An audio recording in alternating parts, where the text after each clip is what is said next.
예, 안녕하십니까. 이번에는 주민자치의 의미, 그리고 주민자치가 활성화된다고 하는 게 어떤 내용인지 그런 내용을 좀 살펴보도록 하겠습니다. 주민자치라고 하는 단어나 내용은 그렇게 어려운 개념이 아닙니다. 주민은 그냥 특정한 지역에 사는 사람을 얘기하는 거고요. 자치는 뭐 자기 일을 스스로 다스려 나간다 이런 뜻을 가지고 있죠. 이렇게 설명을 하면은 많은 사람들이 주민은 뭐고 시민은 뭐냐 이렇게 묻기도 합니다. 많은 사람들이 시민은 서울시에 사니까 시민, 뭐 경기도나 어떤 도의 어떤 시에 사니까 시민이라고 생각하는 경향이 있는데 시민은 그런 단순한 의미보다는 이 민주주의라는 정치 체제가 등장하면서 시민이라는 말도 생겼거든요. 그래서 시민은 민주주의를 운영하는 주체, 주인, 그러니까 그 사회의 주인 이런 의미를 가지고 있습니다. 근데 주민은 그것보다는 좀 단순하게 한문에서 나오듯이 그 지역에 살고 있는 사람을 얘기합니다. 그래서 주민자치라고 하는 말은 그냥 그 지역에 살고 있는 주민들이 그 지역 사회를 스스로 다스린다, 운영한다 그런 뜻을 가지고 있습니다.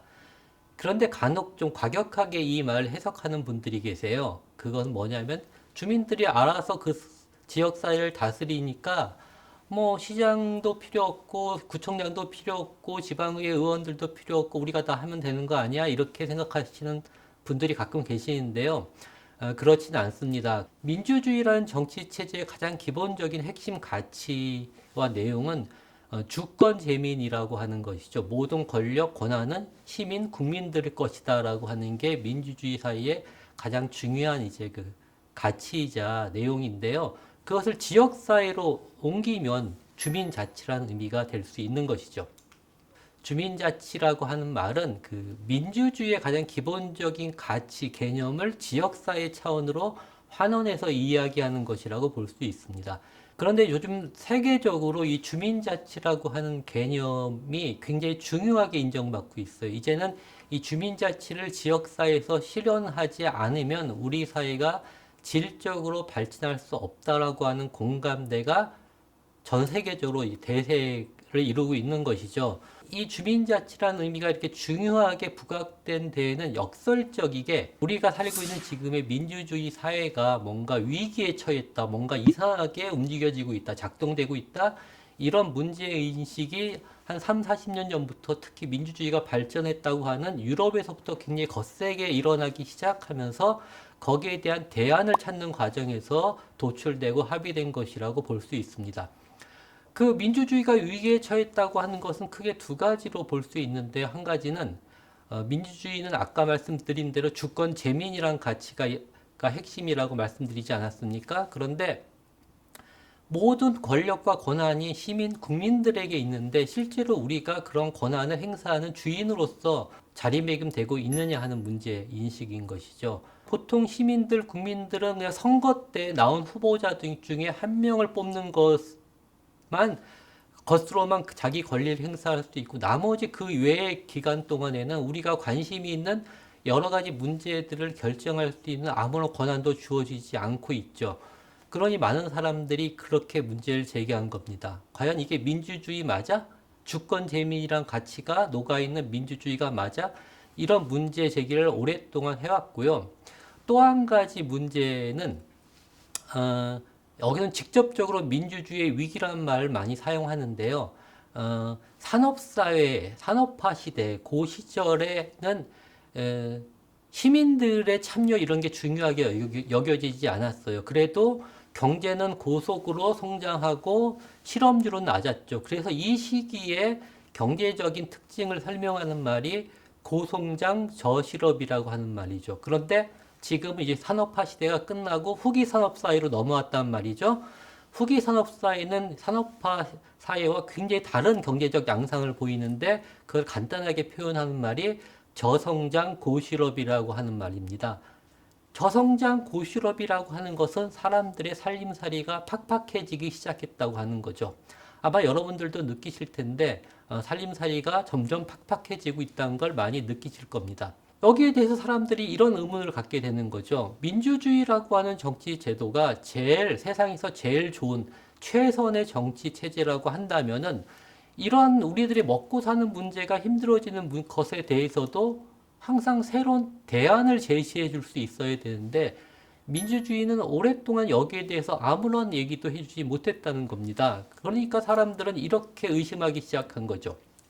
민주주의가 정말 최선의 정치 체제가 아니거나 지금의 민주주의는 뭔가 제대로 작동되지 않는 상태에 처해 있거나 둘 중에 하나가 아닌가 이런 문제 제기를 하면서 이런 구호도 많이 나왔어요.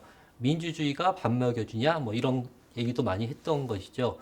이런 문제가 굉장히 크게 일어나기 시작하니까 사람들은 이제 고민하기 시작한 겁니다. 이 문제들을 어떻게 극복할 수 있는가 하는 것들에 대해서 고민하기 시작했고 정치 지도자들이나 학자들이나 시민들이 각계각층에서 이 문제를 극복하기 위한 오랫동안의 고민과 논의를 통해서 한 80년대 중후반이 되면서 한 가지 합의를 하게 됐습니다. 그 합의한 내용이 뭐냐면은 이제 우리 사회가 질적으로 지속 가능하게 발전하기 위해서는 과거와 같이 선거로 뽑힌 정치 지도자들이 모든 걸 일방적으로 결정하고 시민들은 그 결정을 쫓아가는 그런 사회 발전 논리로는 더 이상 우리 사회가 질적으로 발전할 수 없다라고 하는 합의를 하게 된 것이고요. 그래서 거기에 대한 대안으로 이제 시민들이 우리가 뽑은 정치 지도자와 수평적인 관계를 맺고 권한을 공유해서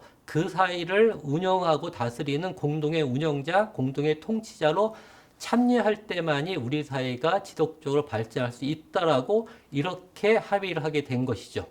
그리고 이런 합의의 내용을 한마디로 압축해서 표현한 말이 거버넌스라고 하는 말입니다. 특히 민관 거버넌스란 말을 붙임으로써 그걸 좀 더 명확하게 설명하고 있는데요. 이걸 우리나라에서는 이제 좀 번역한 말로 보통 바꿔서 많이 사용하는데 그것은 민관 협치라는 말로 보통 많이 사용을 합니다. 그런데 시민들에게 권한을 이렇게 공유한다, 시민들과 권한을 공유한다고 하는 것은 기존의 권한을 독점하고 있던 분들이 시민들에게 일정한 권한을 나눠줘야 된다고 하는 걸 의미하는데 그러면은 어떤 시민들에게 그 권한을 나눠줄 수 있는가? 이 문제가 생기는 것이죠. 권한을 나눠서 받을 수 있는 시민에게는 그만한 자격이 필요한데 그 자격의 첫 번째 전제 조건은 지역사회나 이런 사회활동에 참여해야 된다고 하는 것이죠. 민주주의는 시민들에 의해서 운영되는 정치체제라고 하는 말이 맞지만 좀 더 엄격하게 얘기하면 참여하는 시민들에게 권한을 양도하고 그 참여하는 시민들에 의해서 운영하는 정치체제라고 보는 게 더 적절합니다. 예를 들면 옛날 직접민주주의 시대에 살았던 사람들은 광장에서 그 사회의 중요한 문제들을 직접 논의하고 직접 결정을 했어요, 시민들이. 그런데 예를 들어 볼게요. 시민들이 광장에 모여서 세금을 올릴 것이냐 말 것이냐를 가지고 한참 논의를 하다가 결정을 하려고 해요. 근데 그 중에 어떤 한 시민이 번쩍 손을 들고 잠깐만요. 우리 결정을 잠깐 미룹시다. 이렇게 얘기해요. 왜? 우리 옆집에 사는 김 씨가 오늘 오지 않았으니까 김 씨한테도 물어보고 결정해야 되지 않을까요? 이렇게 만약 제안을 했다면은 다른 사람들이 그 제안을 받아들였을까요? 받아들이지 않습니다. 오직 참여한 시민들만이 권한을 행사할 수 있다고 보는 것이거든요.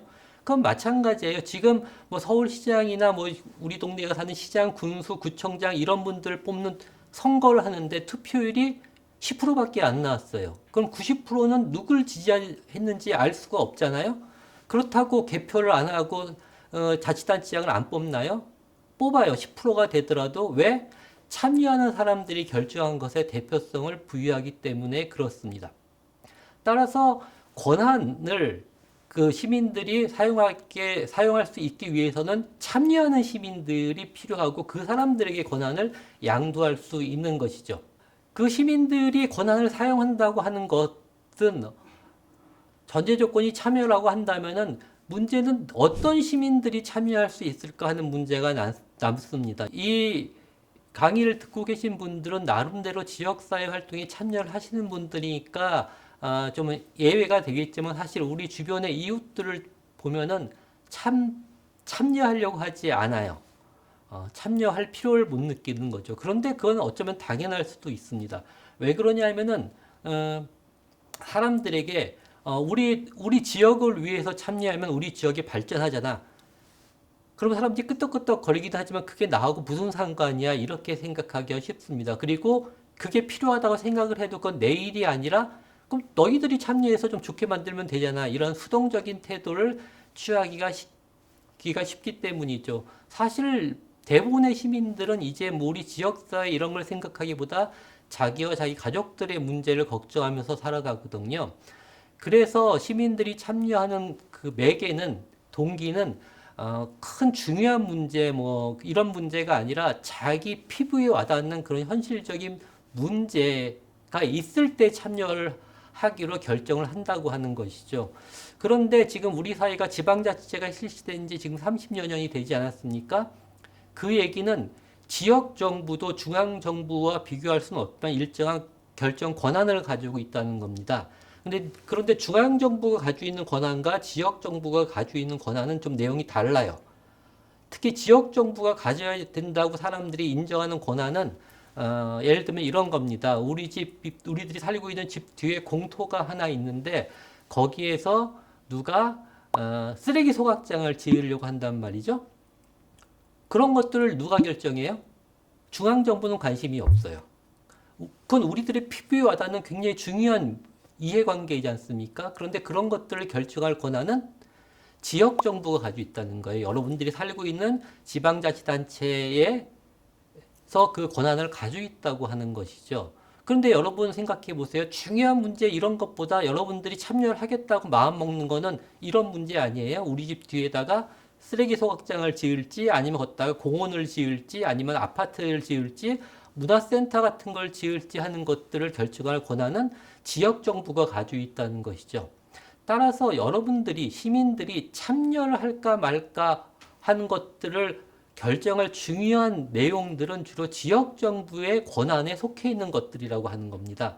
그러니 참여가 된다, 참여를 한다라고 하는 것은 보통 지역에서 그게 직접 시민들의 참여가 이루어지는 경우가 대부분이라고 하는 것이죠. 이건 뭐 제 개인적인 얘기만이 아니라 시민들의 참여가 활성화된다고 하는 뭐 유럽이나 이런 데에서도 문건을 보면요. 시민 참여 이런 단어가 나오면 연관 검색어처럼 옆에 따라 나오는 말은 지역이라를 뜻하는 단어들이에요. 뭐 네이버훗, 커뮤니티, 로컬 이런 말들이 따라 나오거든요. 그러니까 참여는 지역에서부터 시작된다라고 하는 의미가 거기다 포함되어 있는 것이고 실제로도 그렇게 이루어지고 있고요. 한번 생각을 해보십시오.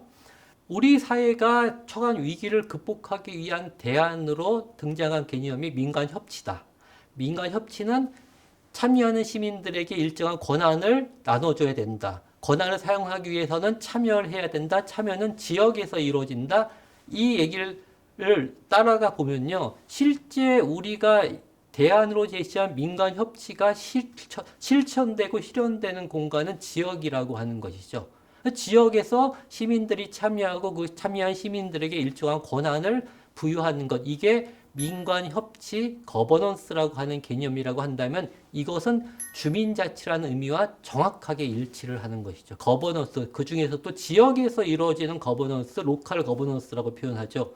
우리로 말로 번역하면 지역사회에서의 협치라고 볼 수 있는데 그런 것들은 지금 우리가 얘기하는 주민자치와 정확하게 일치하는 개념이고 그래서 이 거버넌스라고 하는 말이 전 세계적으로 새로운 사회 질서의 대안으로 인정받고 있다고 하는 사실이 주민자치가 지금 전 세계적으로 대세로 자리 잡고 있다 이렇게 표현한 근거가 되는 겁니다.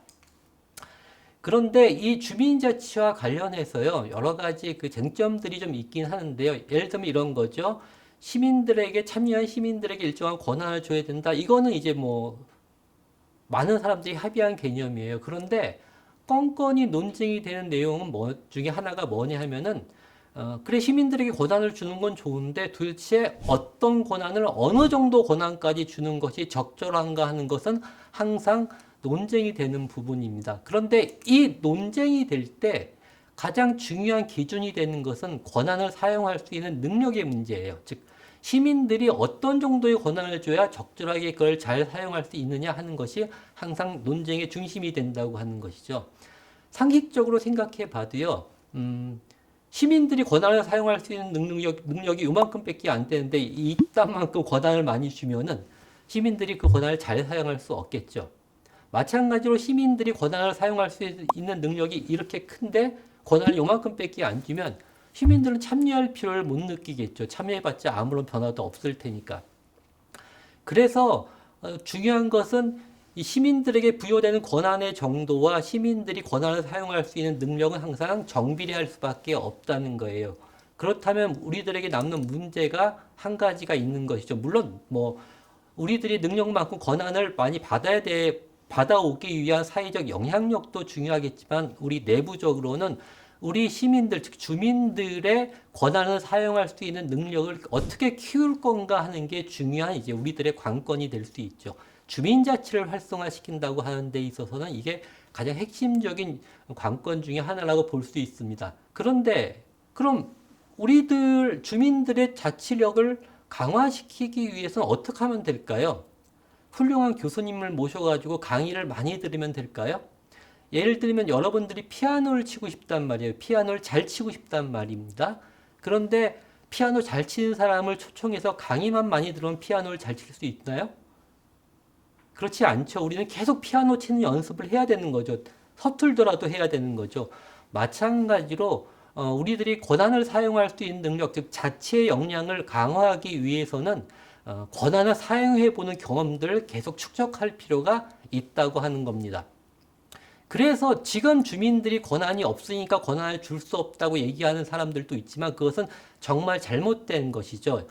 그렇게 따지면 우리는 10년 후가 돼도 100년 후가 돼도 주민자치를 활성화시킬 수가 없는 거죠. 지금 주민들의 자치 역량이 부족하면 할수록 그분들이 그 권한을 사용할 수 있는 경험과 체험을 많이 할 수 있도록 권한을 조금씩 줘서 그런 경험들을 쌓도록 만드는 과정이 중요하다고 생각합니다. 그래서 주민자치가 활성화된다고 하는 것은 이런 걸 의미한다고 생각해요. 즉, 주민들에게 권한을 조금 주고 그 권한을 사용해 보는 경험을 통해서 자치의 역량, 즉 권한을 사용할 수 있는 능력을 조금씩 키워가고 좀 키워진 능력만큼 좀 더 많은 권한을 주고 좀 더 많은 권한을 행사하는 과정을 통해서 그 자치의 능력을 좀 더 키워나가고 이런 선수한 과정을 만드는 게 바로 주민자치가 활성화되는 것이다. 이렇게 말씀드릴 수가 있겠습니다. 예, 여러분 오늘은 여기까지만 하겠습니다. 고맙습니다.